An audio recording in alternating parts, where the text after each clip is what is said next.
Aşgabat Mary ýolunyň kesetlenen bölегinde 60 km menzili geçmek uğruna badylga berilen ýaşy Türkmenistan prezidentiniň Ahaltekaçylyk toplumynyň, Halkara Ahaltekaçylyk sport toplumynyň, Milli atly sport merkeziniň, Türkmenistanyň döwlet serhat gollugynyň, Goranlyk ministrliginiň atlary gatnaşdylar. Yerlen ýuruk bedewleriň ýaşa goşulmagy bilen uzak aralyga geçmegi maksat edinip, pellekana ýetmek uğruna bedewlere atlanan çapyktywarlar ezberlik hemde ussatlyk bilen hereket etdiler. Aralygyň uzaklygy çapyktywarlardan bedewe erketmeň aýratynlyklaryny göz öňünde tutmagy talap edýär. Şoňa görä olar atlanan bedewlere bilen bir jan, bir ten bolup saglaşly hereket edýärler. Halkymyz özüniň ahalteka bedewine bolan söýgüsini oňa bekişli bedewler diýmek bilen beýan edýär. Bu bedewler 2000 ýyl gowrak mundan dal beýik ipek ýolunyň ugry bilen çapyp, uly menzilleri öz için alýan müňlerçe kilometrlik ýoly geçip, dünýäniň çar künjegine baryp ýetipdir. Şunda olaryň ýendamlygy bilen bir hatarda çydamlygam ýüze çykypdyr.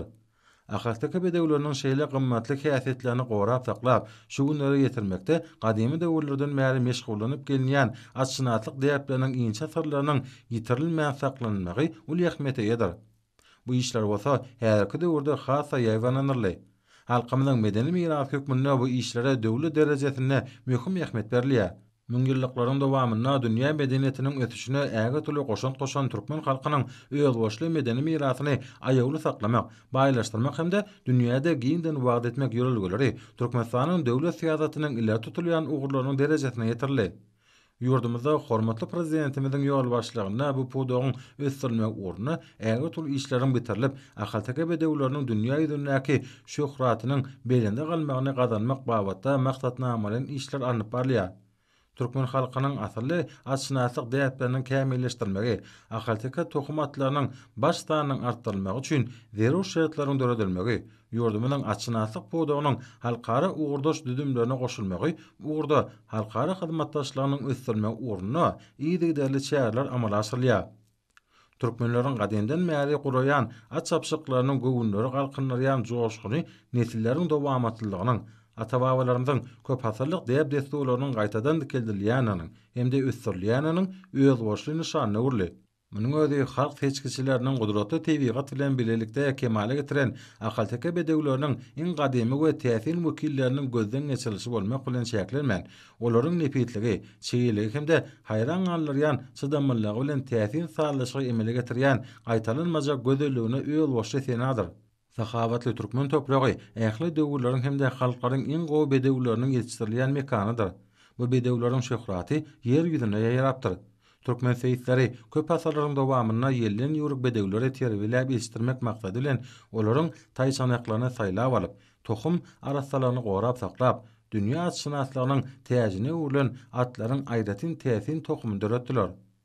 Türkmenler gadymy döwürlerden başlap bedewlere tälim bermegiň netijeli tensimlerini işläp taýýarlapdyrlar. Ahalteka bedewi edelmen türkmen ýigitleriniň hakyky we faly hemrasy bolupdyr. Bu arada diňe bir köp san rowaýatlar hemde hekaýetler däli. Her gün öreçenli saklanyp galan daşary utly awtorlaryň taryhy ýazgylar şaýatlygy diýär. Olar türkmen bekişli bedewleriniň haýran galyjy we padalygy barada ýazgylaryny galypdyrlar. Atçapşyklary türkmen toýlarynyň hemde bayramçylyklarynyň bedegidir. Olaryň netijesinde ahalteka bedewleri hemişe ajaýyp türgünleşdirilen beden taýýarlygyna bolup, uzak aralyklary ýürüşlere de çydamly bolupdyrlar. Bizim günlerimizde de sportyň iň gadakly hemde özüne çekiji milli görnüşleriniň biri bolan at çapşyklary äge tuly meşgullygy eýeder. Häzirki döwürde ýelden ýuruk bedewler watanymyzyň ösüşiniň hemde döredijliginiň täze belentliklerine tarap okuny hereketini alamatlandyryp, milletimiziň mirasynyň, türkmen halkynyň döredijilik paýhasynyň dowamatlyllygynyň beýanydyr. Mälim şäli gahraman arkadagymyz bedewlere bütün kalby bilen halk söýgüsini siňdirip, ahalteka tohumly bedewleriň dünýädäki şöhratyny belinde götermek, beýik ata-babalarymyzyň atşynatlyk sungatyny ösdürmek hemde wagt etmek hakynaky aladany döwlet syýasatynyň derejesine çykardy.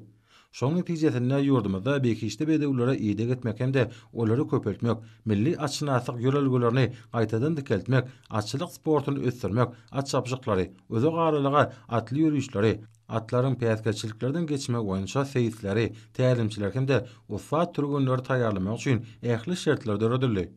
Ýelden ýuruk bekişli bedewleriň hereketi Ösüşleriň hemde täze ýeňişleriň belentliklerine tarap anamly gadam urýan ýurdumyň okuny hereketini aňladýar. Çünki ahalteka bedewi Berhara döwletiň täze ýamynyň galkynjy döwrüni, döredijilikli ruhy göterilişiň ýamyny alamatlandyrýan ajaýyp keşwe urly. Ol gahrman arkadamyň hemde hormatly arkadagly serdarymyň saýatynda watanymyzy ösüşiň täze belentliklerine tarap alyp barýar. Ýurdumyň ynamly gadamy ýellen ýuwrak bedewleriň badyna meňzedilýär. Şeýlelikde döwürler hemde menzilleri özüne boyun egdiren ganatly bedewler dünýä ýüzünde uly şöhrat gazanyp, döredijilik kuwwatyny, zähmet sagalaşygyny, döredijilik başlangyçlaryny, gözellik hemde hoş niýetligi özüne jemleýär. Biz berkara döwletiň täze ýamynyň galkynjy döwrüne hormatly arka dagly serdarymyzyň başlanýanyna, ajaýyp bekişli bedewlerimiziň kuwwaty bilen beýik maksatlara, halklaryň awadançylygynyň, yer ýüzünde dostluň hemde parahatçylygyň berkbedine tarap barýan ýolumyzy ýagtyldyp, belentlikleri çykýasyp, gowunç bilen aýdyp bilerdi. Türkmen medewiniň milli bayram münasibetli uzak aralyga gurulan atly ýürüýüşiň netijeleri jemlenende şeýle görkezjiler yglan edildi. Pellehana ilkinji bolup Türkmenistanyň prezidentiniň ahaltek açylyk toplumuna degişli bolan meşhur diýen at gelmegi başardy. Ol bellinen aralygy 2 sagat 41 minut 58 sekundda geçdi.